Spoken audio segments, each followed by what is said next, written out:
¡Con permiso! Como quieres que te lo diga. Tú, mamá huevo, dale a like y suscríbete porque vamos a ver de las mejores rivalidades de Europa. Ya verás, te va a gustar. Aquí les pregunto, ¿qué hubieran hecho ustedes? Fútbol Club Barcelona es una paternidad de padrastro tan cruel que convierte cada duelo entre bávaros y catalanes en un partido enmarcado por los traumas del pasado, de donde el Barça no ha salido lo que se dice bien parado, y la superioridad alemana, su capacidad para borrar el mapa al cuadro blaugrana una y otra vez, es ahora mismo una bola de nieve que no hace más que crecer cada vez que estos clubes se cruzan. La primera vez en la historia fue en la semifinal de la Copa UEFA, hoy Europa League, en el año 1996. El Barça era favorito, el Bayern Múnich el que ganó y se metió a la final, imponiéndose 2-1 en el partido de vuelta en el Camp Nou. Su primera cita en Champions League tuvo lugar recién en la fase de grupos de la edición 1999. Bayern ganó ambos partidos. Tardaron 10 años para enfrentarse otra vez. El mejor Barça de la historia, el de Pep Guardiola, midió fuerzas con el peor Bayern de todos los tiempos, el de Jürgen Klinsmann. El resultado solo podía ser algo así: Barça 4, Bayern 0 en la ida, empate 1-1 con la eliminatoria ya sentenciada en el juego de vuelta. 4 años después, la tortilla dio un giro de 180 grados. El Barcelona del primer año sin Guardiola perdió 7-0 ante el Bayern del último año antes de Guardiola, 0-4 en Múnich y 0-3 en el Camp Nou, que plasmó el inicio del... A mí me dolió mucho más esta que la del 2-8. Y si iba a decir, oh, anda, ¿cómo te va a doler más esa? No, de verdad, me dolió mucho más. Será porque era más crío y lo bebía con muchísima más ilusión, pero esta dolió mucho, dolió mucho.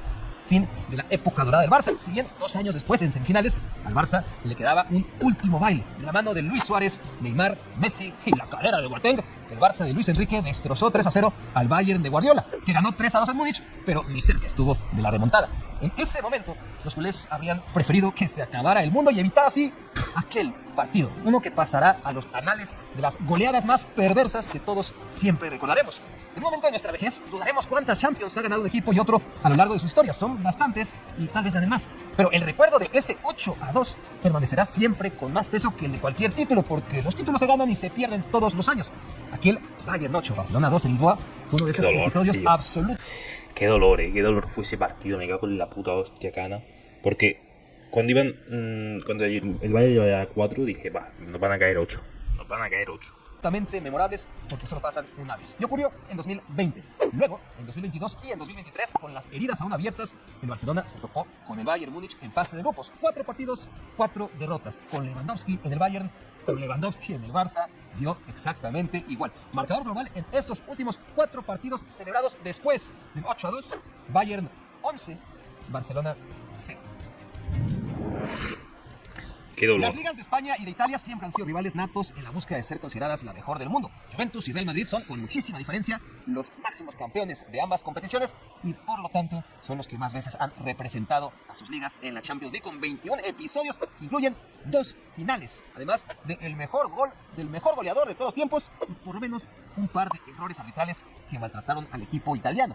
Una Juve para la que la Champions League es maldita, en clara contraposición a lo que significa para su rival español. El gran punto de inflexión que cambió la historia aconteció en la final de la Champions League 1998.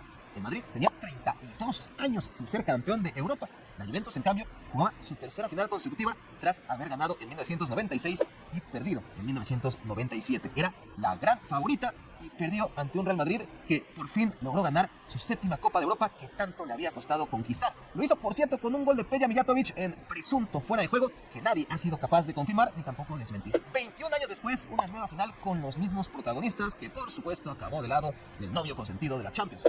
La Juve solo tiene malos recuerdos de sus duelos contra el Madrid, pero una vez estuvo cerca de acabar la historia del lado de los héroes y no de los vencidos. Había perdido en casa 0-3 con ese.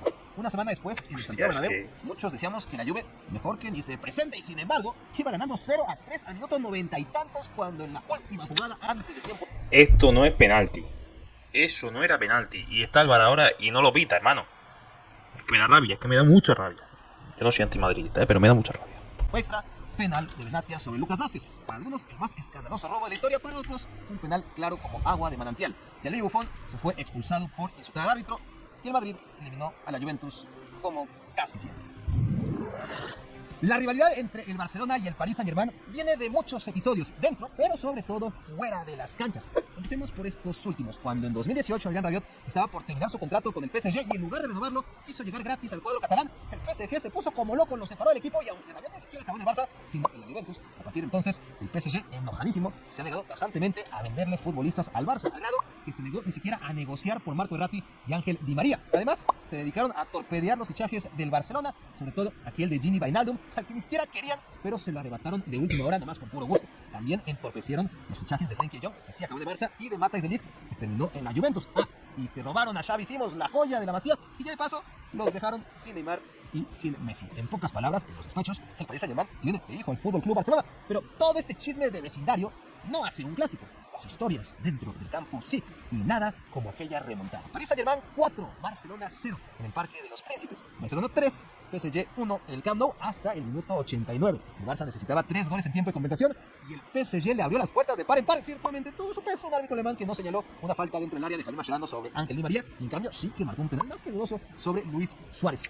En fin, que era 2017 y el Barça otra vez se imponía al Paris Saint-Germain, igual que antes en 2015 en cuartos de final. Barcelona 5, PSG 1, mejor conocido como Suárez sodomiza a David Luiz, igual que en 2013, 3-3 en cuartos de final a favor del Barça por el gol de visitante. Así fue casi siempre, incluso en 1997, final de la Recopa, la competición que enfrentaba a los ganadores del torneo de Copa de cada país. Barcelona 1, PSG 0, con gol de Ronaldo. Las únicas veces en que el Paris Saint-Germain se impuso al Barça fueron la primera, acontecida en cuartos de final Champions League 1995, y la última, cuando en 2021 con hat-trick de Kylian Mbappé, el PSG le metió 4 al Barça en el campo. Vale, este vídeo antiguo. Mucho antes del escándalo de Stamford Bridge, que tuvo a un árbitro noruego como protagonista, los duelos entre el Barcelona y el Chelsea ya eran un clásico, o a lo mejor solamente les hacía falta algo así para que se convirtieran en ello. Lo mejor de esta rivalidad es que no tiene un dominador, es un toma y daca. El Barça se impuso en aquella semifinal de 2009 que tanto hizo enojar a Didier Drogba y a Michael Ballack y a miles de millones de haters que siguen echando espuma por la boca 15 años después. Pero en 2012, el Chelsea pusilánime, se desquitó en una nueva semifinal protagonizada por el Niño Torres en su básicamente única actuación memorable en 3 años con los Blues. Pues ya. El penal fallado de Lionel Messi contra mi imitador Petr Cech, aquel portero al que el argentino nunca le dio gol en los clásicos europeos Barcelona-Chelsea. La primera vez fue en el año 2000, cuartos de final. Chelsea 3, Barcelona 1 en la ida y remontada histórica en la vuelta. Barcelona 6, Chelsea 4 en tiempos extra. 2005, octavos de final. Barcelona gana en la ida. El Chelsea remonta en la vuelta. 2006, octavos de final. Ahora le toca ganar al Barça con golazo histórico de Ronaldinho. El Chelsea se quedó con 10 por tarjeta roja a Asier del Horno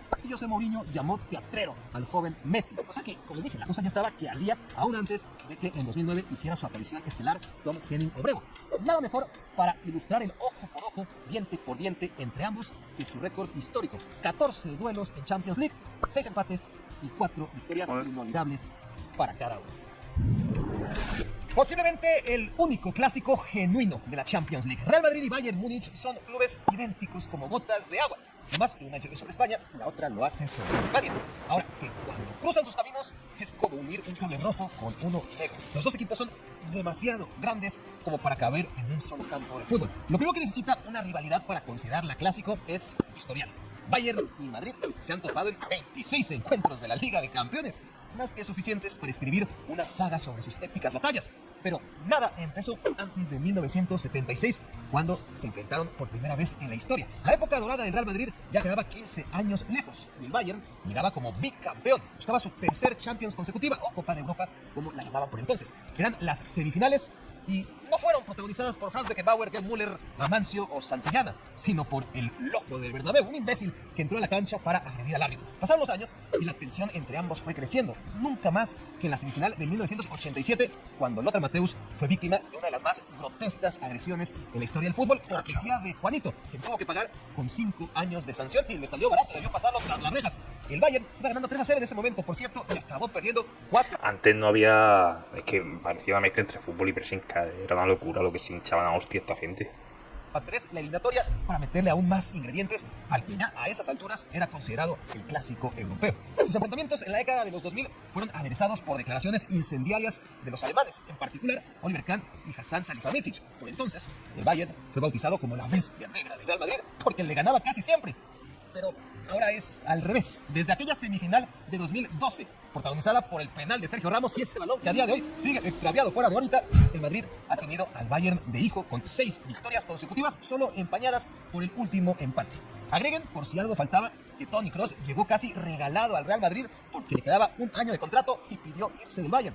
que David Álava hizo lo mismo, pero en su caso se fue gratis. Y que según dicen, Alfonso Davies planea hacer exactamente lo mismo. Total, que Real Madrid-Bayern Múnich es un clásico europeo al que no le falta nada.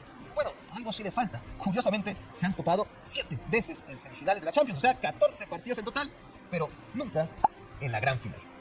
Oye, pues esto es otra final Remontadas buena, ¿eh? son uno de los grandes... Buen vídeo, cabrón. Dale a like si quieres. Nos vemos en el próximo vídeo.